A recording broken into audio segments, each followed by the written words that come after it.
this morning, and I look forward to your questions and to your comments. Thank you very much, Ms. Whitman.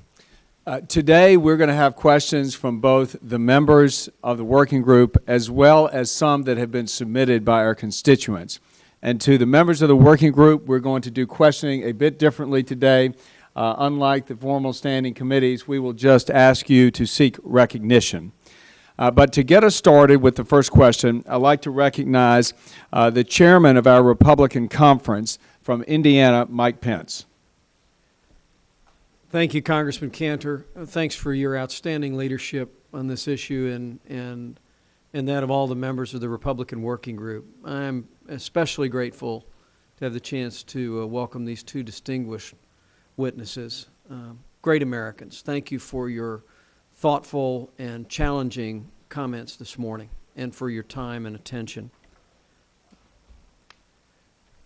Let me say on behalf of my colleagues, as both of you have said, Republicans in Congress know the American people are hurting. Many Americans have lost their jobs. Many more millions are worried that they might be next. And like both of you have done, we're grateful that our incoming president has requested Republican ideas in the development of a stimulus bill. But like most Americans, House Republicans know we can't borrow and spend and bail our way back to a growing economy. And so this hearing and your comments are enormously valuable. My question would be this, simply. Governor Romney, you said, and I quote, "The best medicine is permanent tax relief." Ms. Whitman, you just said that the permanent reductions in marginal rates for the middle class would be most effective. Republicans agree with this in the main, but as this working group goes forward, let me ask this question to both of you. If we were to consider permanent marginal tax reductions as an element of our plan, which rates are, in your judgments, most important to reduce in order to alleviate the burden on working men and women and create middle-class entrepreneurial opportunities? Specifically, Governor Romney, to use your phrase, where do we get in marginal rates the biggest bang for the buck for middle-class Americans in these troubled times? Well, you know, there's such a difference in perspective. I think a lot of folks think that if government just goes out and buys a lot of stuff, that's going to get the economy going. And it's like, you know, throwing a little gasoline on a fire. It gets a little burst, but it doesn't have a sustained effect. Right. What you want to do is create incentives for the private sector to do things that creates new jobs and that allows the private sector to grow. That's where permanent jobs come from.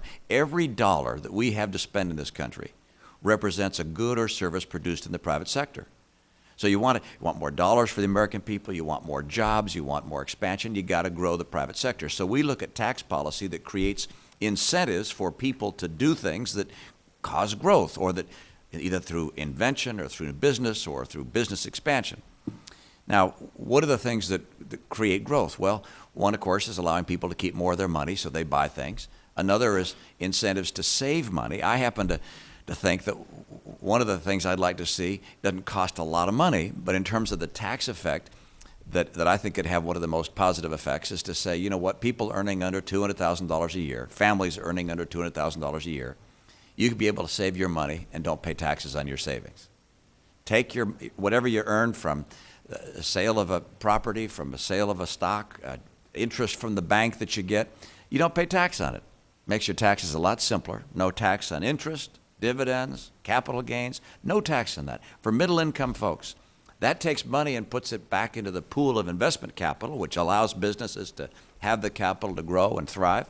It lets Americans keep more of their own money. It encourages us to save more, which is something we've desperately needed.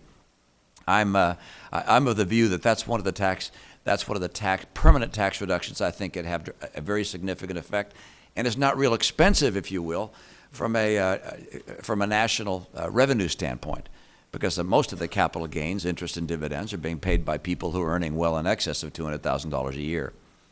And of course, you know, it's always the top marginal rates. I'd like to see rates cut across the board, top, middle, and bottom for the American people, so that there's more incentive to earn, to stay into the workforce, and to keep working, and to make the investments necessary to create new jobs. I think economists will tell you that capital gains The tax on savings, capital gains, interest, and dividends, however, has the most positive effect. Reducing that tax has the most positive effect on growth and expansion. I would say the most important thing to think about is how do we actually help small businesses grow? And so I would say the number one thing I would look at for this group is to say, can we bring down business tax rates for small business? Because particularly in these economic times, businesses are struggling to hire people, they're struggling not to lay off people, they're struggling to stay afloat. And as you know, we have the highest business tax rate in the world. We take 1/3 of all business profits. And many small businesses, of course, the owners pay at an individual income tax rate, and they pay a very high rate as well.